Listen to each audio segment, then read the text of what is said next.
Are you ready to become awesomer? Hello everyone, my name is Umar Hamid. I'm your host on the No Limit Selling podcast, where industry leaders share their tips, strategy, and advice on how you can become better, stronger, faster. Just before we get started, I've got a question for you. Do you have a negative voice inside your head? We all do, right? I'm going to help you remove that voice in under 30 days guaranteed. Not only remove it, but transform it.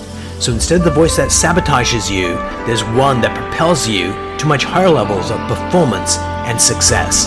There's a link in the show notes. Click on it to find out more. All right, let's get started. Hey everyone, welcome to another episode of the No Limit Selling podcast. And today we have Darin Dawson here with us. He's the co-founder and president of BombBomb. Welcome to the program.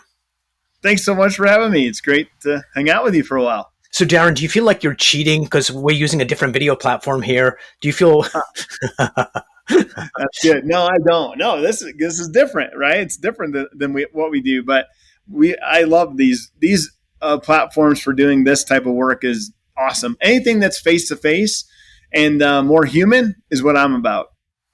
So brilliant. So first off, the thing that I'm finding the most joyous in our conversation so far, because we were chatting before we went on the air, is your kids on the swings in the background.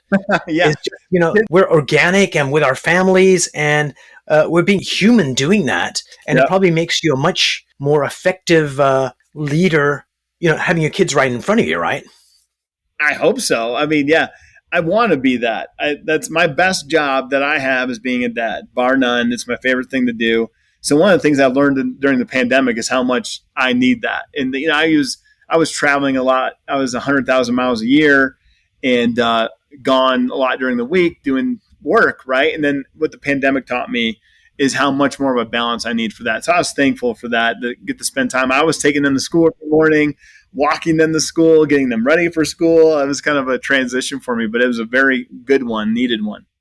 So a friend of mine, he runs a company, and he said the first 2 weeks of the pandemic were awful. Having the kids there, he's there. But he said after the 2 weeks, he shed all the old way of being and just embraced his family and his kids. But it wasn't like an instant, this is great. But it took 2 weeks to get all the BS out of his head, like what's really important. Because we talk ourselves into work is really important. What I notice about the pandemic is that before the pandemic, people like you and I, if we were chatting, family is the number one most important thing. And the answer was bullshit.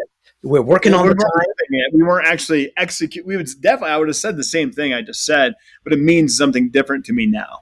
Yeah, because we're actually living it, breathing it. And I was talking with this professor of sales at Northwest University, and he was telling me about his latest crop of students. And he was saying, these students are, and in my head, I was going, lazy, entitled, no good, SOBs. That's not what he said. He said they're the most hardworking, dedicated people we've had in a very long time. And I went, whoa.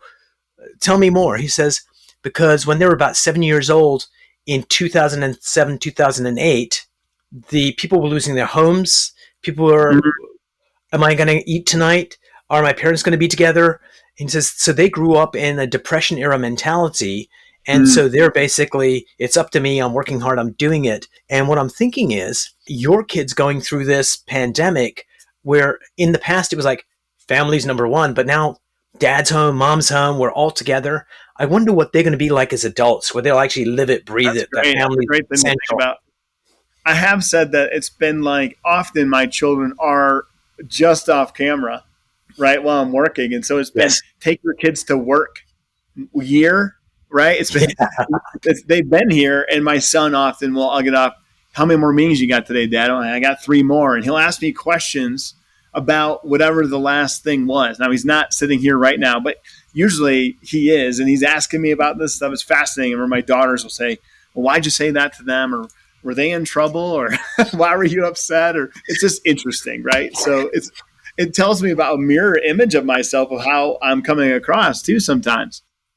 True, and I bet you when they're adults, they're going to think back to that time, and some of their leadership skills are going to come from eavesdropping on these conversations. Maybe. Yeah, I hope so. Pros and cons, both good and bad, perhaps. Absolutely. And before we get started into our main topic, I noticed your T-shirt. It was re-humanize. And I think we live in this world right now that, once again, we talk about caring and all that stuff, but it's almost like a checkbox. and very few people actually live it, breathe it. So what does rehumanize mean to you and to BombBomb?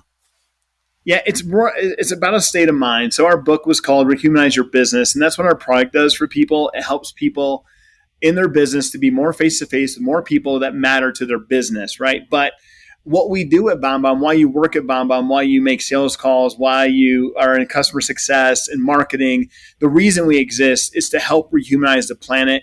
And I know that sounds huge, but we just believe that people matter, that human beings have intrinsic value, and we're trying to enable that. And our goal is that we enable a human-human connection in the millions, not just in this business category. But as an example, if you're a nonprofit, we give you BombBomb.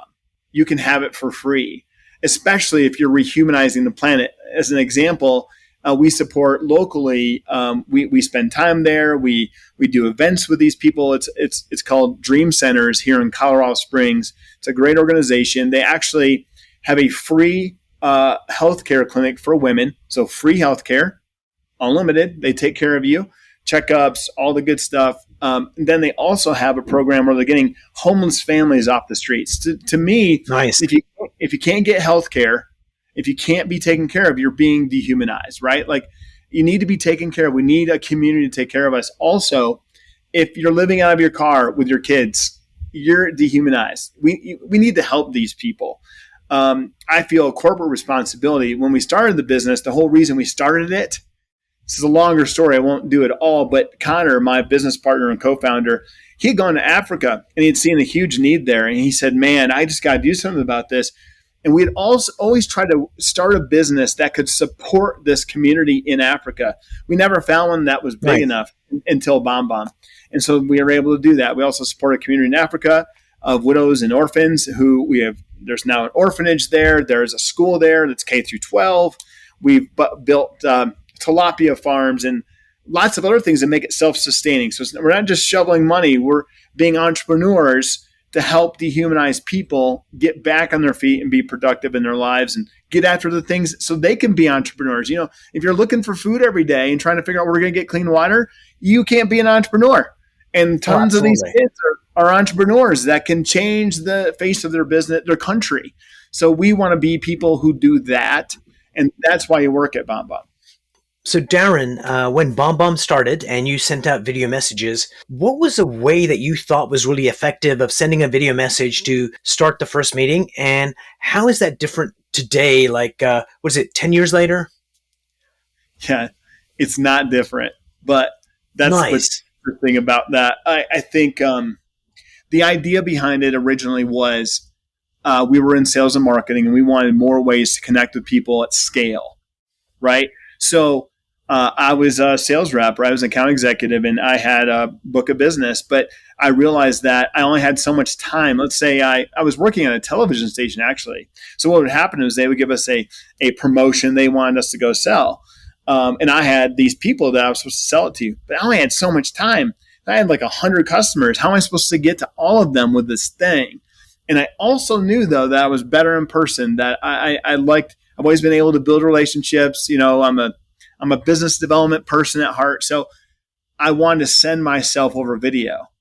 That was the idea that Connor and I had. And so we did one. Connor sent it out to his 100 people. It was a simple video. It was just like, hi, I'm Connor McCluskey. If there's anything I can do for you, please call me on my personal line. It kind of points and the number appears. We hosted that video on a server in a closet because there wasn't, like, now you can just host video anywhere, kind of. YouTube was private. There wasn't a camera on your iPhone. It was a long time ago. And everybody was like, how did you do that? That's amazing.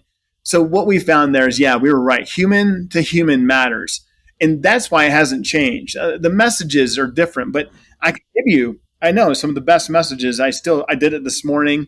I spend every Friday, I try to send gratitude messages, trying to encourage people. Those are the best. And so that might not be for a sales focus, but for me, it's internal at BombBomb. People I know, I've heard about throughout the week who have been doing great work. We're still remote, right? I'm here in my basement still. So I'll send a message of gratitude to them saying, thank you so much. Listen, so-and-so told me about the work you're doing. I just want to tell you, thank you. It matters to me. I see you. You're important. This is how I retain the folks at BombBomb. I want them to still see me. So simple messages of gratitude. This can be to customers. Once we sign a new customer, I send them a video. I introduce myself. I say, hey, I'm the co-founder, the president of the business. Listen, you're in great hands, people you're working with. But if there's anything I can ever do for you, please don't hesitate to reach out to me. Here's all my personal information. Thanks again for trusting us with your business. Simple. It's just these simple messages that you would do. If you met them, you would say that, right? But we don't have the ability to, or do we? And it's just something like that is lost in a text message, I believe, or an email. It loses all of who I am.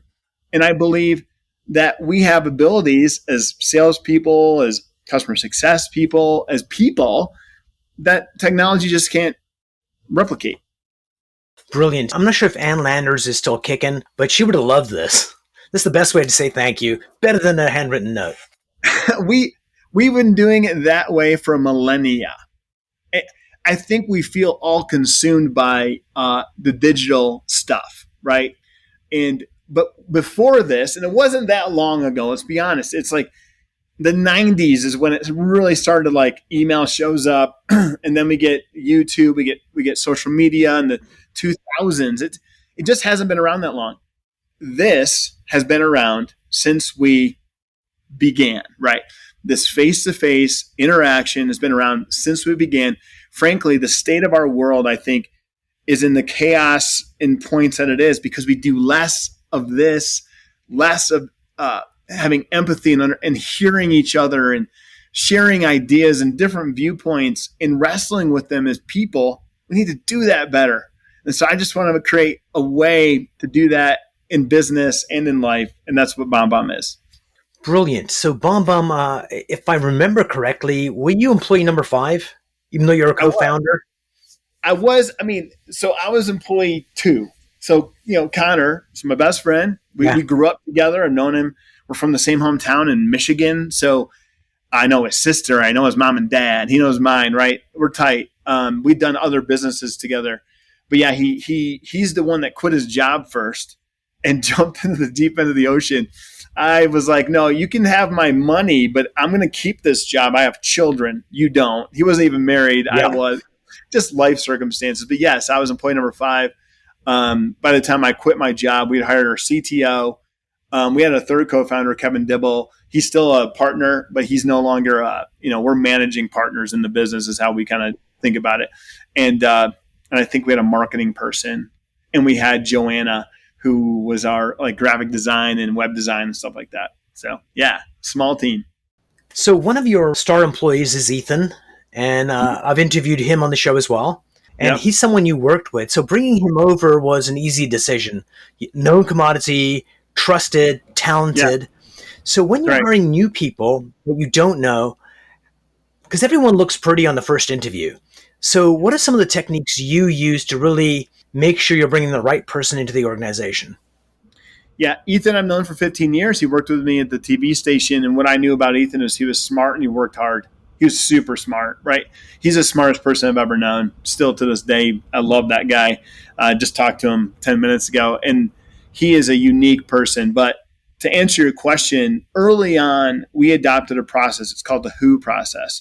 Because I think a lot of times what we do is we hire people according to our gut or what our experience is, or we tend to hire people like us, frankly.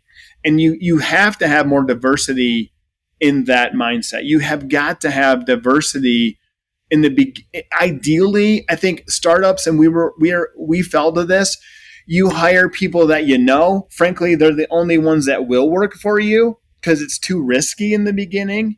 But if possible, hire diversity early. And the only way you can do that is by getting this, everybody has to go through unconscious bias training these days. I wish if you're a startup, you should think about that for yourself. What are the conscious biases I'm making? I think that this person's good at this because why?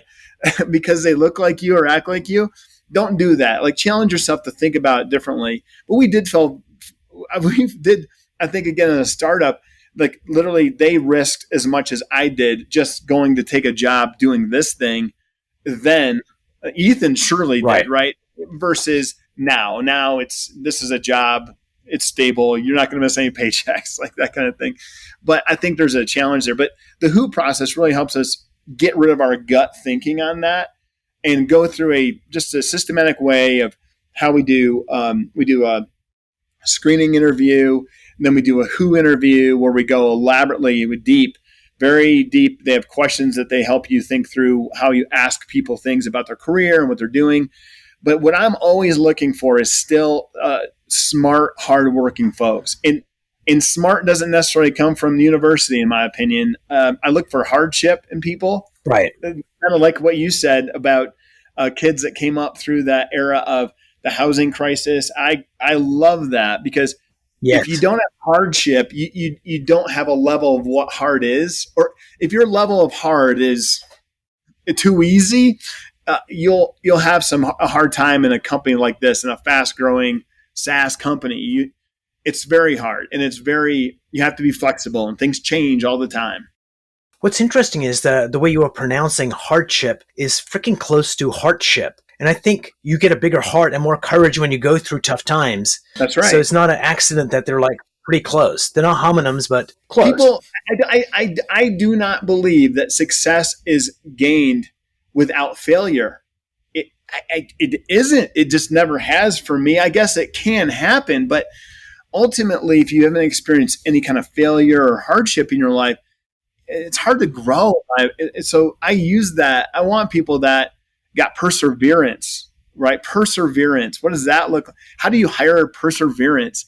Well, look at what they've done. Look at the stuff they did in their life. And what'd you do in high school? What kind of stuff were you into? Our CTO, self-taught. That guy was coding at 14 or something, right? He just loved it. He loved it. So I think that's interesting stuff. And so can they do it? Can they do the job and hire people for who they are going to be, not what their resume says, and their potential to be that. I think it's so important that we get so wrapped around well, they've never done that job before. Yeah, but do you think they can do it? When you talk to them, do we all think that they can do it? Because I kind of think that she can do it. I mean, she did this and this and this. I mean, you need to train them on your thing and your process and how they do it. That's why smart, hardworking people typically gravitate to that and crush it. Absolutely. And it's I was reading this book by Marcus Aurelius. He was an emperor of Rome, and he had this one book that was kind of interesting. Business people will screw you over, and terrible things can happen. But his punchline was, at least you're not dead. Then he talks about family and politics, and that was his message. And I think when you go through hard times, you realize that you didn't die. When you're going through it, you feel like you might die, but on the other end, it's like, hey, I didn't die. So I can do more courageous things. It just gives you the ability to do that. So Darin, companies get to a certain place, and then all of a sudden they springboard. It's almost like viral videos. They need to get to a certain level, then all of a sudden they get found more. Where do you think that's going to be, or has it been for BombBomb coming up to where you are right now? Was there an inflection point where you guys started expanding really quickly? Yeah, I mean, I call it a beachhead. Yes. It's a go-to-market philosophy, right? So you've got to find a customer, your ideal customer profile, that your business solves a problem for them the best, right? Now, because you can solve a lot of problems, but it's not the best. So, because in BombBomb, for instance, our product would work for basically everybody, but who really do we really help moreover than others? And so, in early on in BombBomb, it was so early in video. The beachhead that we discovered was in real estate, in mortgage professionals, title professionals, nice. Realtors. And that really helped us springboard. I think we went from, maybe having 500 customers to 5,000 very fast because they have extreme word of mouth. They connect with each other, very connected individuals. They work all on the same kind of thing. But they have to be relationship driven in their business and how they speak to potential clients and things like that. So for us, real estate was a huge category, still is a massive category that we participate in. We have relationships with every major real estate company in the world. So they know about BombBomb. They have users of BombBomb in that. And then we have the top 10 mortgage companies in the world that use BombBomb. And then the title companies all use BombBomb. So we've done really well there. Now, as video's matured, definitely as this work remote has matured, we've gone far more up market. So bigger organizations are adopting video all the time. And they're using that to connect with I call it like a personalized buying experience, right? So here's the deal. We all feel the same in the inbox. It's homogenous. Yes. All emails kind of look the same. And I think everyone's kind of doing the same tactics, or they definitely have been through the pandemic. And through the pandemic, we just said, well, we'll just send more emails. So I'll give you an example. I just saw a statistic from a study that was done where it's saying the cost to acquire the customer post-pandemic has gone up 20%. That's a big deal. It's a very big deal. It's very expensive to think about that. If your cost to acquire a customer goes up 20%, that's hard. What we got to do is, right, we got to think about a better way to attract that customer. Maybe lessen the volume of the outbound engine, but make it more human in the way you deliver it.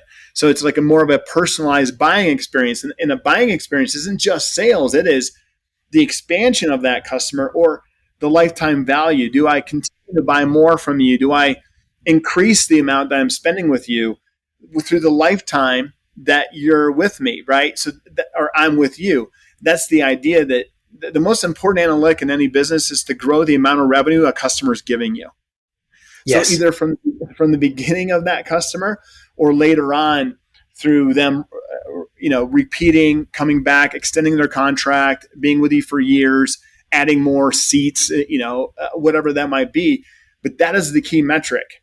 And I really believe the only way you can stand out if you have competition is in the experience you deliver through your people to these customers.